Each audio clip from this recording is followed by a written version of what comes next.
Good morning po, meron po tayong dito, biglang ayusin. So, andito si Idol. Ayan, so. Sabi niya itong mo, pangalawa? Oh, pangalawang na yan.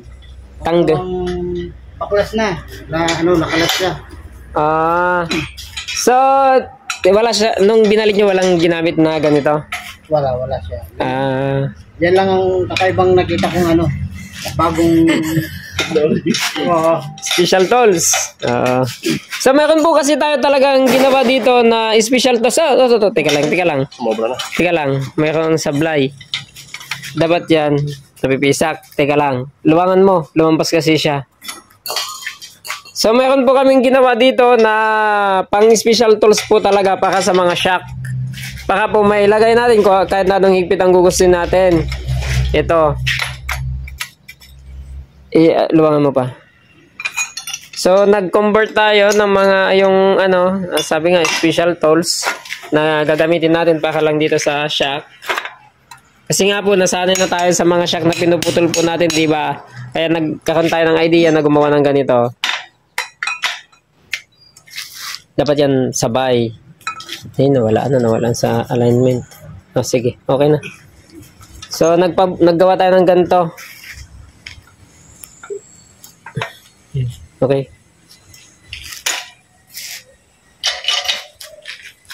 Hindi dapat tinutubo yan. Magaan lang yan eh. Teka lang. Ayan. So, ganito po yung proseso nitong gagawin natin. Para naman may ilagay natin yung pinakakuha niya sa taas. Buto-buto. Buto-buto? Yung ulo. Head. Yan, sige. Diretso mo lang.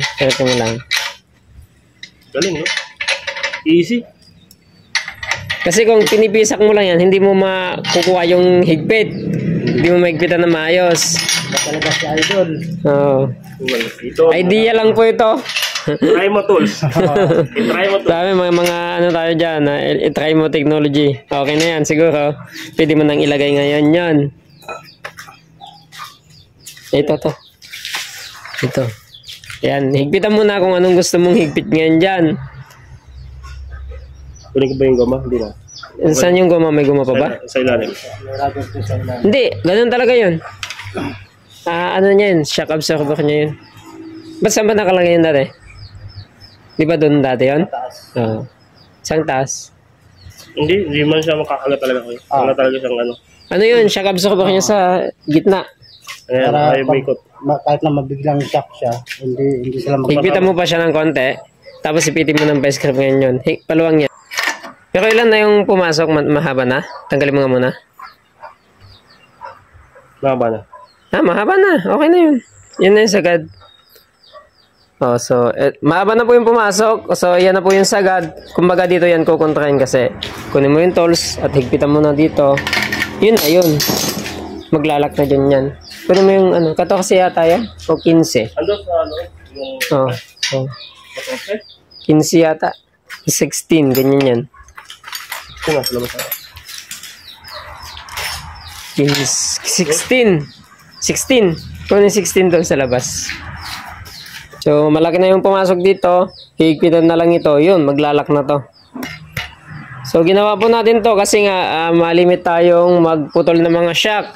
Yung mahabang shock at hindi kasya sa mga motor na inalign po natin, pinuputulan po natin yun. Ito po yung ginagamit natin para may piston natin na maayos din. May balik din natin sa tama yung mga shock po na kino-convert po natin. Sige.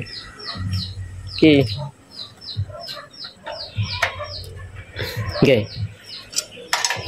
Yun lang. Mahigpit na ba? Mahigpit na. Ito, mahigpit na to. Hindi na to matatanggal. Diba? Ayos ba? Okay. Magaling si Idol. Yan. So, ito po yung kagandahan ng mga na-invention ng mga Pilipino na special tools. Okay na yun ha. Hindi na matatanggal yan. Mga na to. Matibay na. Sige, kapit nyo na. Okay.